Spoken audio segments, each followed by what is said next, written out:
Hey, this is Rick from For Community, creating community spaces so you can connect with others and also with God. Axiom number 1, cannot not communicate. Sometimes I see my wife sitting on the couch and she'll do this thing where she'll start rubbing her feet together, or namely she'll start rocking back and forth. It looks like she's trying to rock herself to sleep. And I didn't pick up on this through the years right away. It took me a bunch of years to figure this out. But I suddenly realized that body language means that she's getting tired and she's forcing herself to stay awake, but she really wants to go to sleep. And it's pretty consistent. And I'm surprised at how long it took me to clue in that body language is actually communicating something about her. More than that, though, while I've been doing my grad degree, I've been seeing the other women in the class when we're in class, and even on Zoom I'm seeing right now, where I see the other women sometimes beginning to rock themselves back and forth. And I'll be able to reach out if we're in a group or something. I'll say, hey, are you tired right now? And they're like, oh, I am so tired. I just want to go to sleep. It's like, I know. My wife does the same thing with the rocking. Axiom number 1, you cannot not communicate. Everything that we do communicates something. We don't have to speak in order to communicate something. Our body language says something. The words that we use say something. The words that we don't use communicate something. If you're watching this with someone, pause the video and tell that other person what you notice about their body language. Like for my wife, I know that she's tired when she starts rocking herself back and forth, or when she's rubbing her feet together. I know that those are indications that she's tired. What do you notice about the other person that you're watching with? How do they communicate something to you without saying a word? This video is based on my interpretation of Philippians chapter 2, verses 12 through 18, and how I see the very first axiom of communication within this text. In every relationship, we are communicating whether we want to or not. Philippians 2, 12 to 18. Work hard to show the results of your salvation, obeying God with deep reverence and fear, for God is working in you, giving you the desire and the power to do what pleases Him. Do everything without complaining and arguing, so that no one can criticize you. Live clean, innocent lives as children of God, shining like bright lights in a world full of crooked and perverse people. Hold firmly to the word of life. Then, on the day of Christ's return, I will be proud that I did not run the race in vain and that my work was not useless.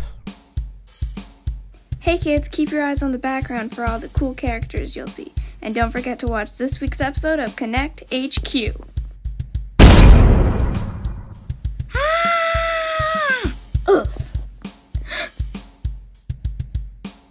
Here's my point for this video. You cannot not communicate. And so since that's true, let's try to figure out what we are communicating and how to be intentional about that.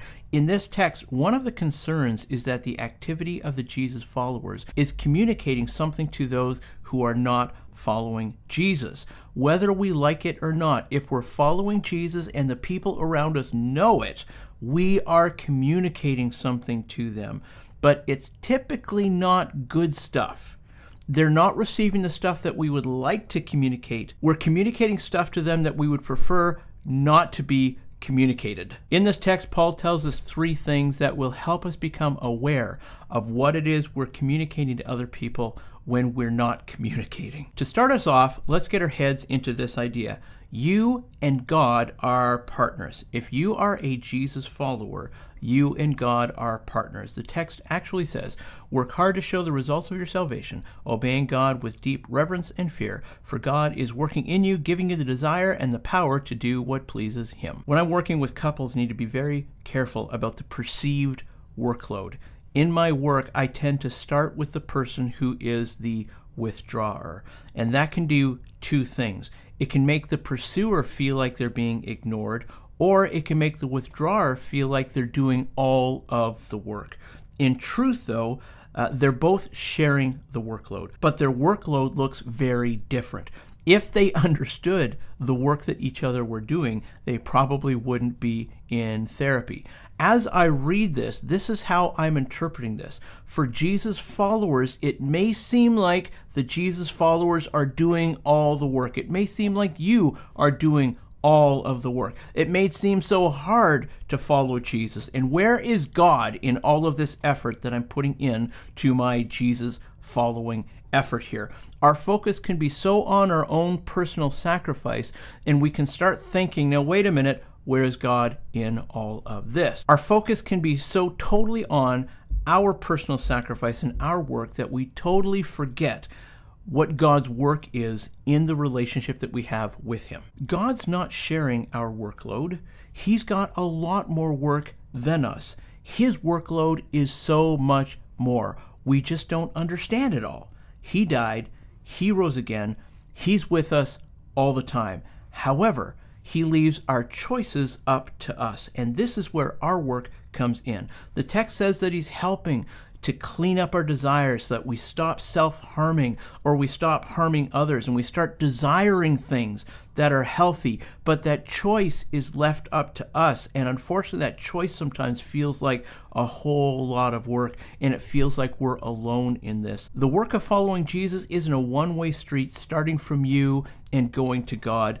God is your partner in this. You two are journeying together. So that's a very important encouragement because of where Paul wants to take the discussion. So the next point that Paul is making for us to understand what's going on with this first axiom of communication here is this: you and others are also partners. The text says, do everything without complaining and arguing so that no one can criticize you. Live clean, innocent lives as children of God, shining like bright lights in a world full of crooked and perverse people. Not only are we partnering and journeying with God while we follow Jesus, we're also journeying with others. Paul's doing something really tricky here, so let's not miss it. While I'm doing couples work, part of what I do is to empower the other person to do the work of healing the relationship. Here's what I mean. While I'm working with one person to help, maybe help them communicate emotions, maybe help them become more vulnerable, we then start passing over emotions from one person to the other in vulnerability. And that's showing the other person that change is happening to that first person. It's giving them hope for themselves and for the marriage. And then that puts the one that I'm working with in the position of the healer. The observation of change and the commitment to change, and then the demonstration of the change is really powerful for the other person that I'm not currently working with, even though they're in the same room. They're not just sitting and observing, they're also catching the idea and getting inspired that yes, this marriage is going to make it, and all things will be okay if all things are going well. Here's what Paul is saying here. While God is working on you and I, we step up and we're getting fixed, we're getting healed. We step up as demonstrators of what God is doing and communicators of what God is doing. If we're complaining about the work involved in following Jesus, then things are not going well. Not only are we stopping how close we're moving toward God, we're also setting ourselves up to be criticized, is what the text is painting for us. I don't know if you've noticed the news lately, but Canadians have a pretty low tolerance for people who claim to be Christians but not living as Christians. I mean, hypocrisy has never been well received, but these days it is really, really, really badly received. The text lets us know that when we complain or argue with each other over following Jesus, we are going to be criticized. If we can't get this right, people are going to see it, and we're going to get hammered because of this. And of course we will, because rather than stepping up into the role of a healer, coming alongside God, stepping up as an example and a communicator of the healing that can be done in a person, instead, we are actually taking hope away from the people who are looking for hope. When we're not living clean lives, then we look just as perverse as those who don't know Jesus, and they're looking for hope. We steal that hope from them when we're failing in our efforts to follow Jesus. Now, here's my opinion here. I don't think this text is first about unity and hypocrisy. I think this text is first about partnership. Our first partner is with God. He and we are journeying together as we try to follow Jesus. While we're journeying together, we become examples of hope and light, and people can see that, yeah, there are things that we can do right in this world. However, when we stop seeing God as a partner, and when we start complaining about how hard it is to follow Jesus, and we stop following Jesus, and we just become complacent about it, and we just let things go slack, here's what happens. God can't partner us with people who don't know Him. We're not an example of health. We're not a demonstrator or communicator of health. And God can't pass over something from the new form of us to someone else. Rather than being an example of God's healing, and rather than being available to God to be used as a healer, those who are looking for hope see a mere reflection of their own hopelessness. Listen, your level of partnership is seen by God. Here's what the text says. Hold firmly to the word of life. Then on the day of Christ's return, I will be proud that I did not run the race in vain and that my work was not useless. But I will rejoice even if I lose my life, pouring it out like a liquid offering to God, just like your faithful service is an offering to God. And I want all of you to share that joy. Yes, you should rejoice, and I will share your joy. Here's what Paul is saying. When you're working hard to stay on track, you're making yourself available to be on mission. Staying on track and staying on mission, the two focuses of the book of Philippians are seen right here.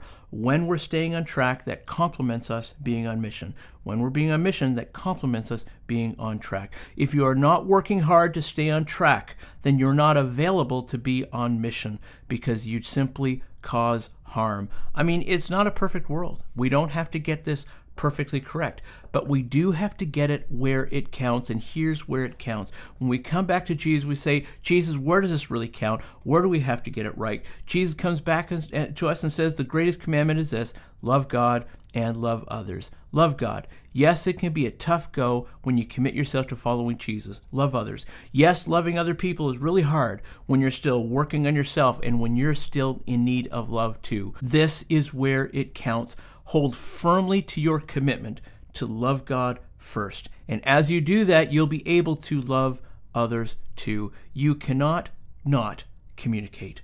That is impossible. When you're committed to staying on track, that communicates something positive to God and to others. When you're not committed to staying on track, that communicates something negative to God and to others. So let me give you a takeaway. Let me bring it back all to this one sentence right here. What are you communicating as a Jesus follower, even when you think you're not trying to communicate anything at all? Well, that's it from me to you for now. Would you please like? Would you please share? Would you please subscribe for community, creating community spaces so that you can connect with others and also with God. See you next time.